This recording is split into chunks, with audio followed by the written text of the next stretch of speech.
This is Innovate Africa, a series highlighting innovation and creativity across a continent that is on the rise. Today on Innovate Africa, solar-powered mobile phone charging kiosks. 60% of the population has a cell phone, but less than 15% have access to electricity. Who needs banks? Now Kenyans can run a business from their mobile phone. It's in a butchery? And the young woman behind a growing tech industry in Rwanda. We wanted to build a platform that could really tell Africa's story in a new light.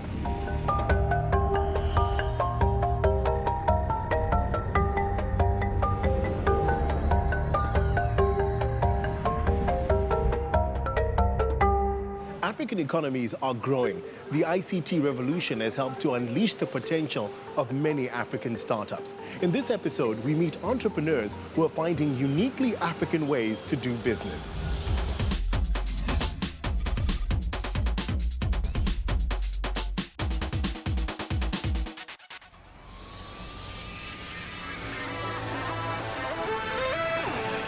Kenya is Africa's leader when it comes to mobile money.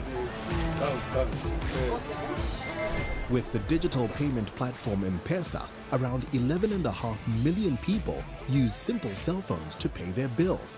And that's more than double the number who have bank accounts.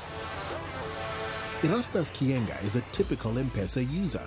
He has a small business providing services to tourists. For the past 4 years, he has been successfully running private tours and driving VIPs around Nairobi.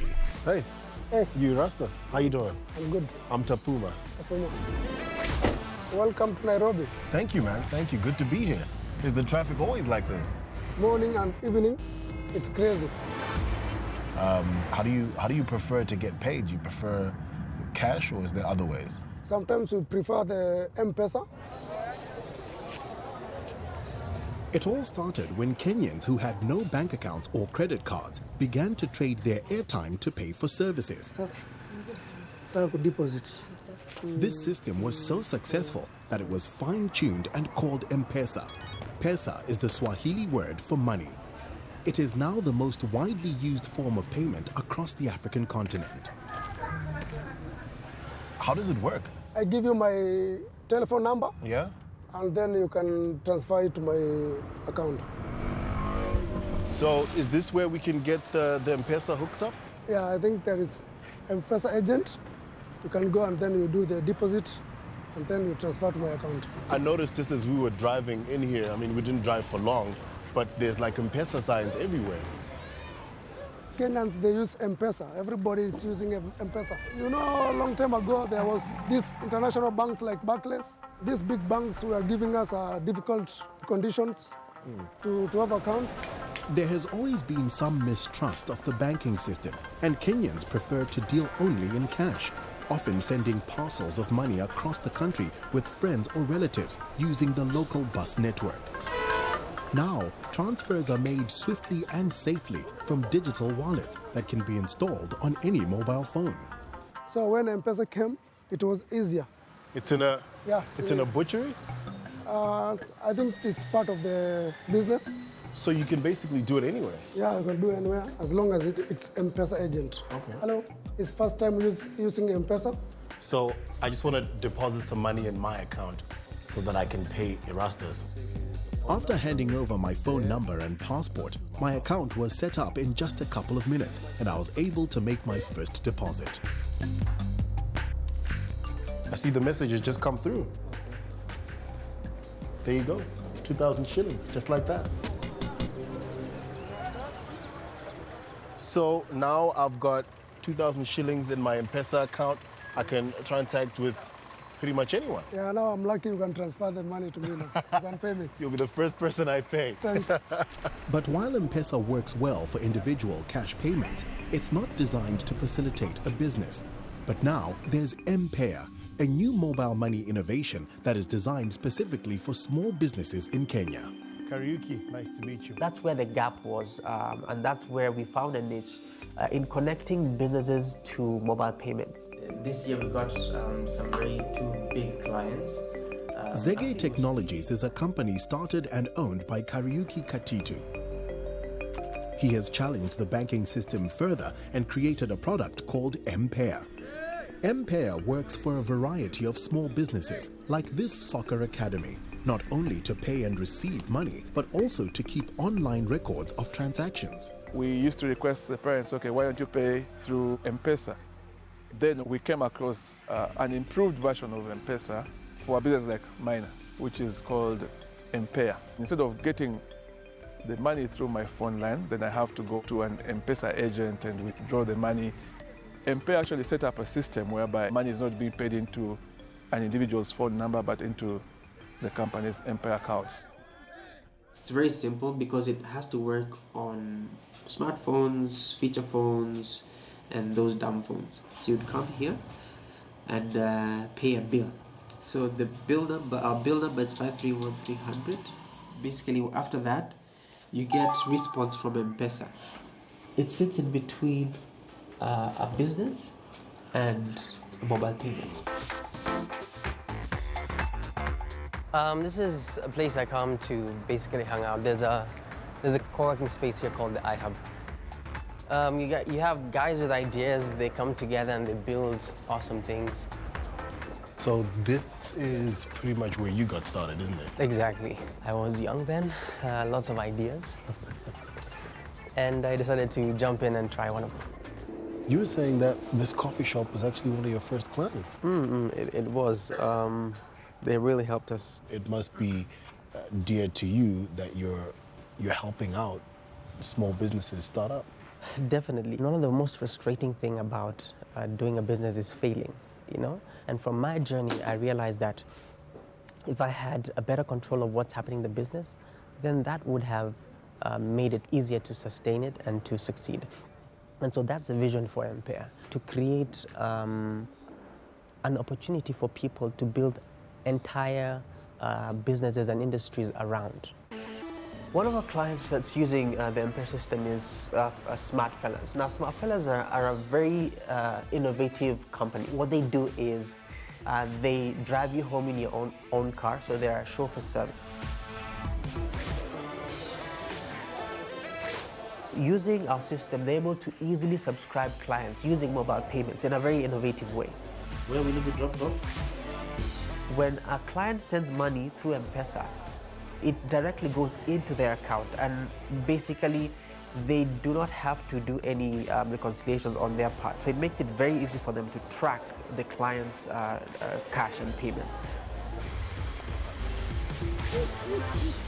Kariuki is not the first innovator in his family. My dad was a pioneer. He was one of the first, if not the first, computer science graduates in Kenya.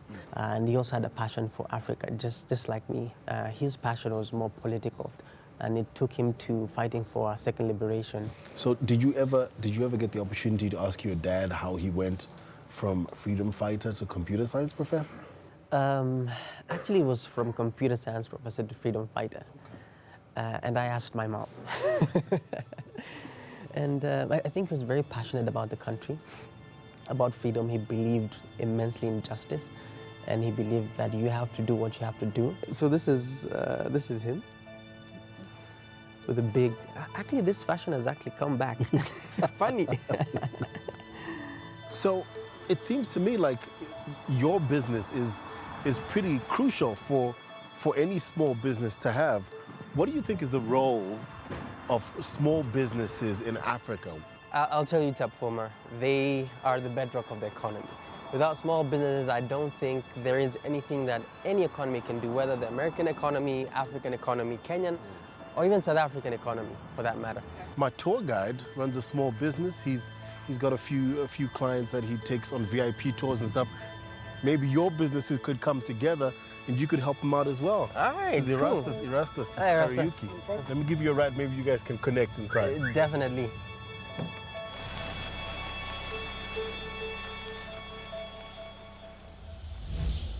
Growing economies need accessible electricity, and in Africa, it's not always easy. One Rwandan innovator doesn't see the lack of available power as a problem. He sees it as an opportunity.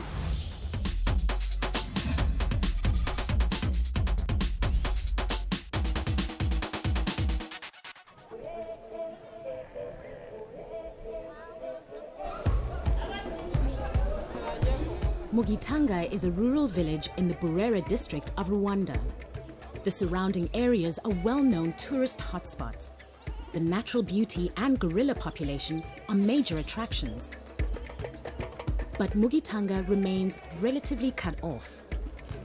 The nearest town is over 45 minutes walk away, and there are no facilities like electricity. People here rely on mobile phones in order to connect with the outside world. But with no electricity, they have to make the long journey into town for a single mobile charge.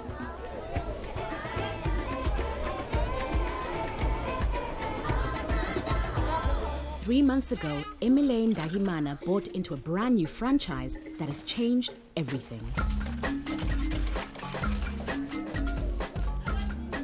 Every day, he wheels his A-Red kiosk into the center of the village.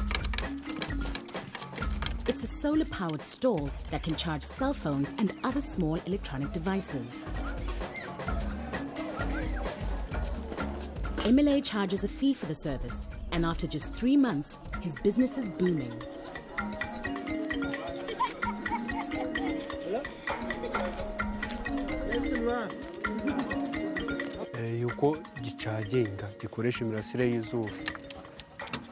So this is the solar kiosk. Absolutely, this is the mobile solar kiosk. As you can see, gives you different options on the inside. The A-Red solar kiosks and the franchise model were invented by Henry Nyakarundi from Rwanda. One thing I knew was the lack of electricity was a big problem in the region, in Rwanda included. So solar technology is one of the best technology to fight or to solve that issue. 60% of the population has a cell phone, but less than 15% have access to electricity. So that was the initial idea. Henry grew up in Burundi, but left as a student for the USA with his sister during the war in the early 90s. But he was constantly drawn back to Africa. There's no doubt in my mind that the future is here. When I moved back here, I packed up my bag. There was nothing left for me in the States. You wouldn't pay me to go back there, that's for sure. I'm serious. I started seeing the opportunity when I was on vacation here. And then that's when the idea was like, okay, something is going on here, and I want to be part of it.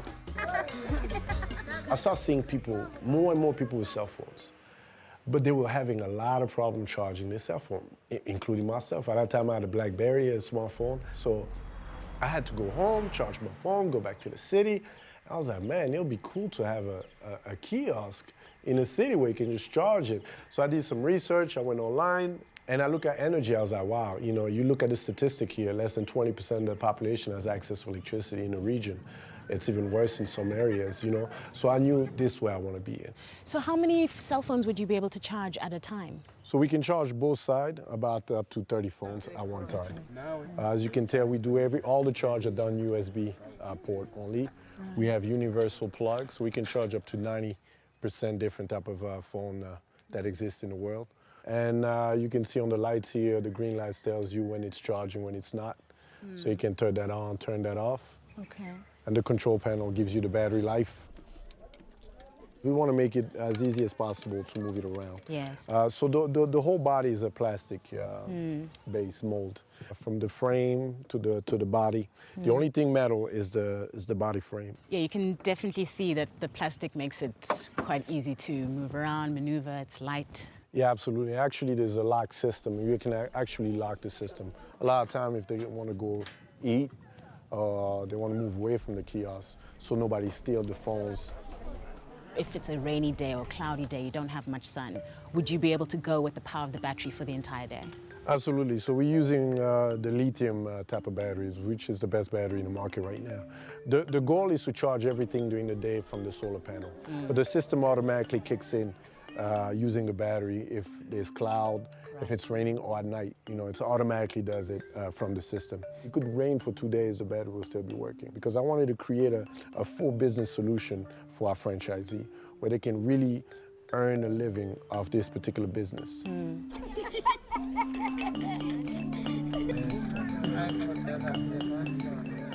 You know, what we're trying to really do is, if you come to a kiosk in rural area or in the city, it's the same service, same quality service, same product, you know, a uniform distribution channel. What would Emile have had to do to buy into the business? So the franchise business on this version, particular version, was $700, which include training. We teach them about marketing, business model, taxes, etc. What he also does on top of charging, he can sell airtime. He has a POS system to sell electricity, which his partner does to the closest city where there's electricity. So it seems like Emile already has quite a few customers. Do you want to maybe get more kiosks in the future? Kuko kugira ngo nzaze mbasha kubona na telefoni charge nyinshi kubera hano haba abakira cyane. Henry now has 24 franchisees operating across Rwanda. So why franchise? Very simple. A lot of time you see a lot of people that want to be in business for themselves, but they don't want to be in business by themselves. When you look at statistics, franchise business model has a higher rate of success than traditional business. 80% of franchisees succeed, and 80% of traditional business fail. And we'll still have a lot of challenges. I mean, now we're still small, so it's easy to monitor, but how do you monitor 200, 300, 400 kiosks? So now we're developing a software technology that will be built in the kiosk, so we can communicate with the kiosk and be able to know where the kiosks are, troubleshoot the kiosk remotely.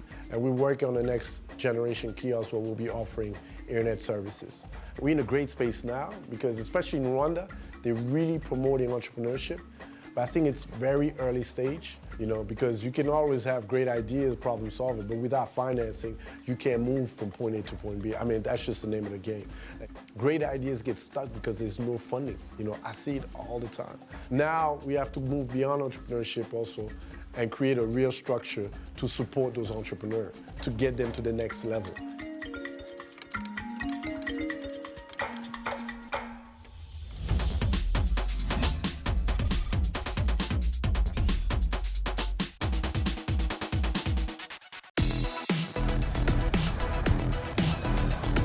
In many African cities, motorbikes are the most popular form of transport.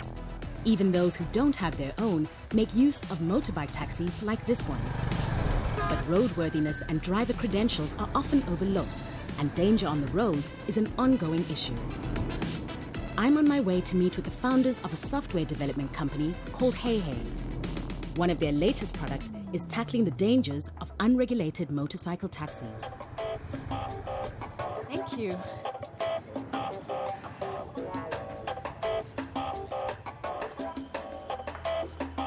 Hi. Welcome to our office. Thank you so much for having me. I love the photography. It's a beautiful building. Yeah, we try to be the most creative space in Kigali, and I think we're almost there.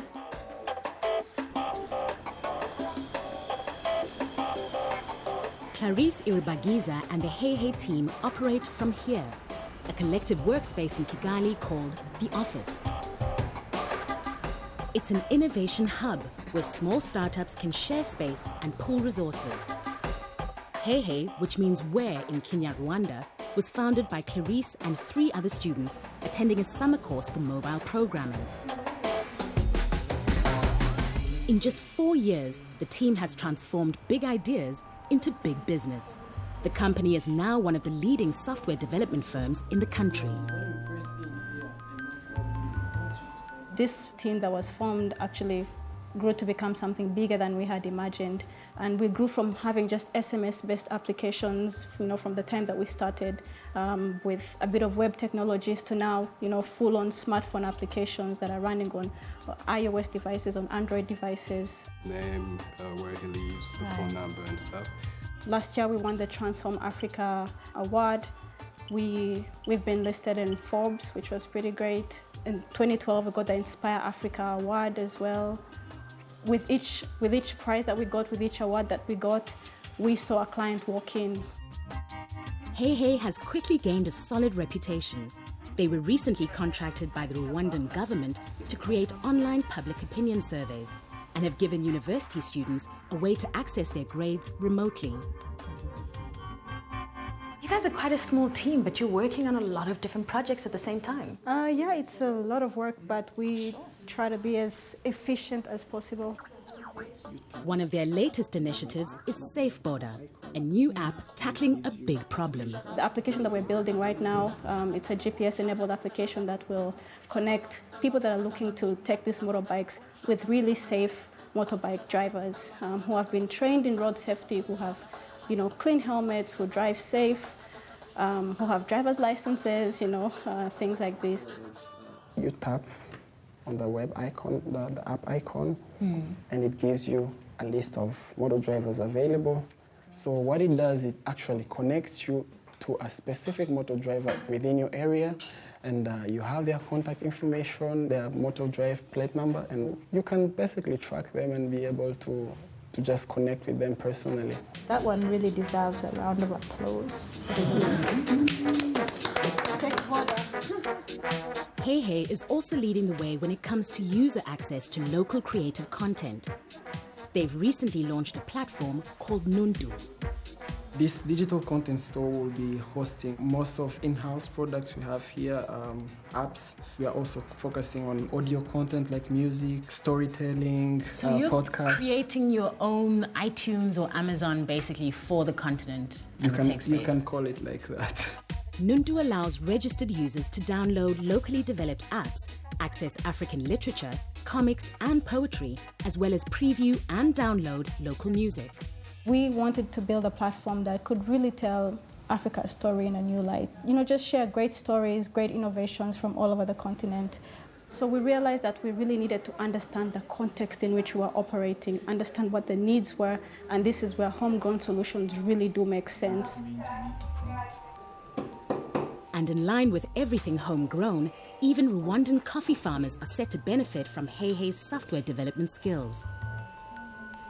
We have this mobile application that is literally getting the farmer's voice right from their farm to the decision makers during their district coffee task force meetings. To record the voice, you just need to touch here, and as you can... It's mostly the older generation in Africa that's still in agriculture. Yeah. They're not tech savvy. How on earth is an information-based solution supposed to help them? So we're working with youth that are somehow connected to these coffee farmers. It's a smartphone application that youth in these villages will actually have and will be able to go, down to this farmer and, get what their issues are, record it, share it with the decision makers. We started with 2 districts. Akarere is the different districts. Yes, and sectors in Mirenge. So this is actually how you gather all of the feedback from the various farmers to be able to put together and present to policymakers. Yes. Right. Coming to here was the best decision I could have made. I had the chance to... Clarice and the team host 6-month incubation programs to teach high school students how to develop an idea into a functioning app. As you can see, these are some of the apps that were built by the high school students that we worked with in our 6 months incubation program that we have. We also take them through understanding design thinking. How do you really get to understand what issues are out there and how do you build relevant solutions? So when they graduate, not only can they just build up, but they're super confident teens who know how to collaborate, work in teams to build great solutions and understand, and communicate their ideas and are building things that are relevant for the market. Because there's just a handful of women in technology, we try to encourage girls at that age to, stay passionate about science and technology. We don't just want to be a country or a continent that's, simply consuming whatever technologies are being built by others. We want to be, part of the people that are creating these solutions that are contributing to the technological advancement of the world. And I certainly believe that great technology innovations will be coming out of Africa and will be coming out of Hey Hey.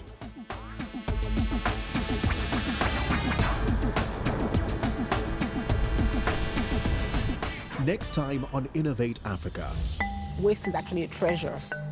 The young social entrepreneurs whose fresh ideas are changing the face of Africa. Let's do a perfect job. Building cheap computers from unwanted e-waste. We generate 10,000 tons of waste every day. Tackling Nigeria's rubbish problem using cargo bikes and SMS. I would say it could be a crisis. It's becoming a crisis. And the radical scheme lifting disenfranchised youth out of gang culture into technology. So from right here next door, you were selling drugs from there. Next time on Innovate Africa.